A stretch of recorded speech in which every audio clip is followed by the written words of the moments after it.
Hi, and welcome to Mr. Wilson Teaches Body Art. Today, my helper Drew here is going to get some magic movie makeup effects done on him, including things like cuts, sewn up stitches, burns, as well as a bullet hole. Alright, the first thing we're going to do is mix up the fake blood, and we're going to make this from products that you can find from the grocery store, or most of you might have in your house. The first ingredient is the Caro corn syrup. This comes in the dark color, but you can also use the white. And this gives the blood a good consistency, gives it that sticky quality.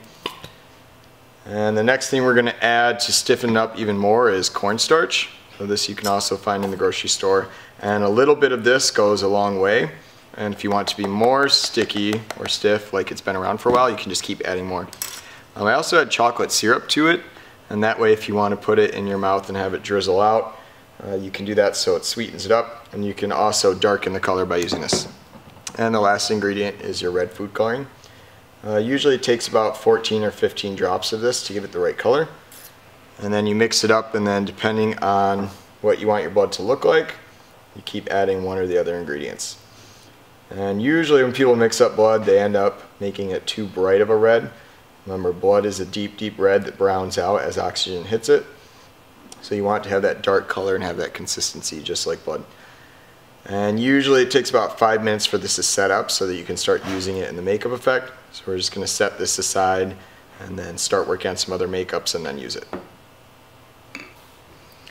Alright, so the first effect we're going to do is a really, really small cut. And again, I'm going to try to use ingredients that you could find pretty much anywhere in any store from your house. This is just regular old glue stick. And usually I go for the white kind so that it doesn't stain my paint. You know, some of the newer ones come purple and then dry white. And I'm just going to scoop out some of this glue, and this is going to help build up a layer right on the skin. Usually I scoop out some, it's just a needle tool, and work it in your hands a little bit so that you get rid of all the chunks. And obviously it's going to be sticky. Keep squeezing it until it's all the same density. And then you're going to apply it to the skin, first really thick and then start to spread it out. And the goal is to blend this into the skin so that you can't tell that it's a big bulge. And this takes some finessing to do.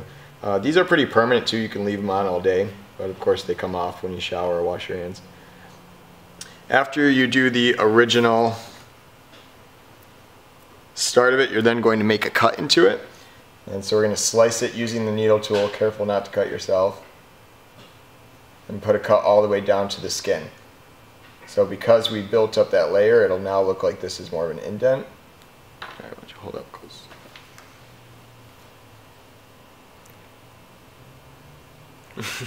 So that cut is now imprinted. We're going to make most of these makeup effects have a green tint to them, so it's either some sort of monster or zombie. I'm going to start. Alright, so we just finished painting the green in and around the area of the cut, and we're now going to add in some of this red paint right into the area where we made that slit with the needle tool. And this gives it that bright colored background so it looks like it's inside of the skin. And then we're going to drip on some of that fake blood and sort of let it run out. You can also make your cuts look more disgusting if you add some petroleum jelly. So this gives it sort of that shiny, pussy effect.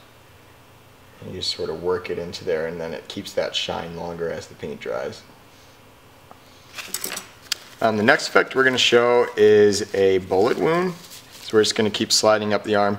For this I'm using clay, but what works even better than that is wax, especially like the kind you would get from the orthodontist when you have braces. Or you can buy paraffin wax from the store as well. So I'm starting by taking clay, and I'm going to make a circle with it. And we're going to apply it onto the arm. And it actually works better if the arm is a little wet when you start. We're going to apply the clay, and then same thing we did with the glue, and just start to warp it out. So the key is blending it into the skin so that it looks seamless, which is easier said than done.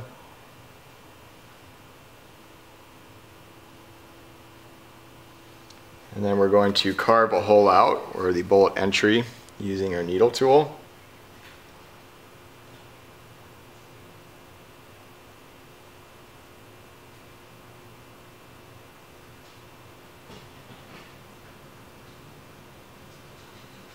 And then we're going to do the exact same thing. You're going to paint around it using your base tone.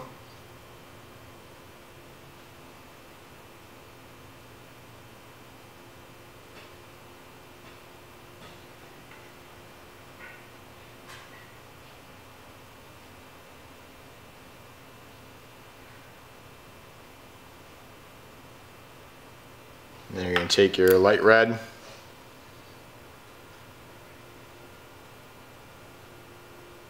fill in the bold entry, and then your flake blood you're going to drizzle it in.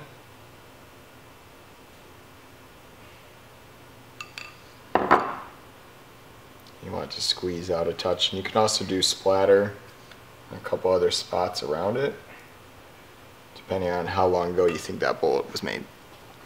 The next effect is a burn, and for that we use tissue paper. And I start with little slices. I'm using white so I can just stain it the same color green. And you take petroleum, so that's going to be the adhesive that sticks it. You're going to work on another area of the arm. First you coat with petroleum, and you're going to wipe it in. So this is like textured skin.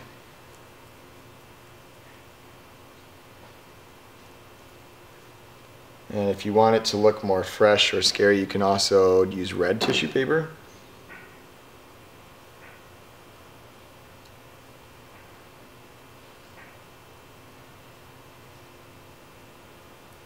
And then you paint right over it, and I'm going to mix some red in once I paint it so that it gives it that burn look. So this is good for aged skin as well.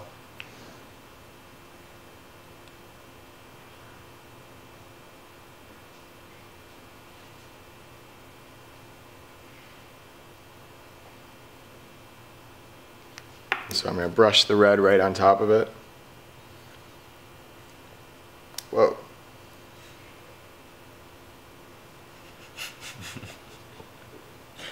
That'll happen.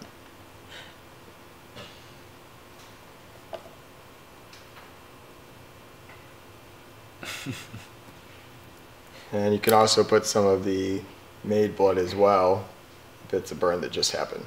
Alright, Drew, why don't you put that closer too? So those are those three effects. Now we're going to do the biggest one, which is the long cut that we're going to stitch up. I'm going to start by taking the clay. For this one I use a lot, and I start to strand it out like a hot dog shape.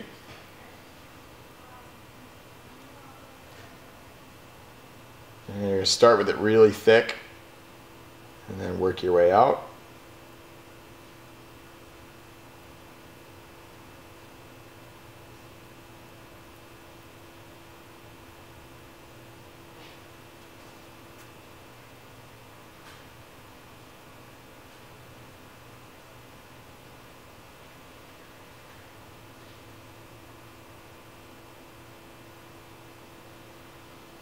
And once you work that in, same process, you're going to start by painting around the background and work your way into the clay. And one of the problems with the clay is this is good for photography or if you're doing some sort of Photoshop, but if you want this to stay on, like you're going to wear it to a costume party, you really should be using wax or latex, which they sell in the stores around Halloween time.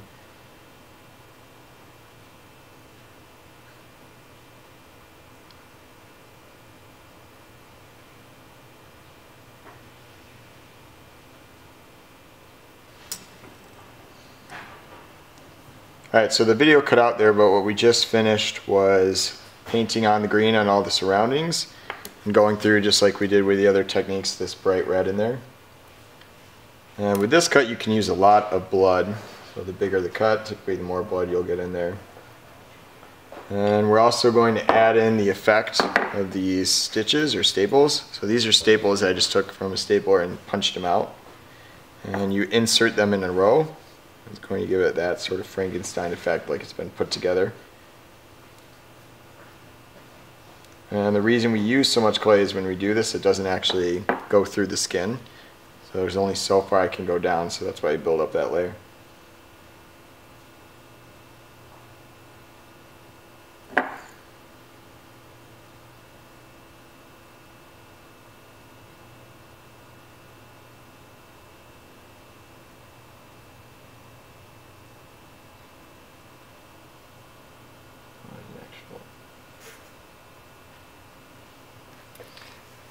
Let's have Drew just bring that closer. So these are all the changed effects we have. The first one being that small cut. We've got the bullet hole, the burn wounds, and the last one that we just finished up is that staple. The stuff you can do with this is sort of endless. It's just a matter of how you want to work it. Most of the things you can find in the store, I would suggest during Halloween time picking up some extra if you plan to do any other effects. And remember, a lot of this looks much better on film, and you can work with it using your Paint.net or Photoshop after you're done. So I hope you enjoyed the video, and best of luck. And special thanks to Drew W. for his volunteering and doing the makeup with us.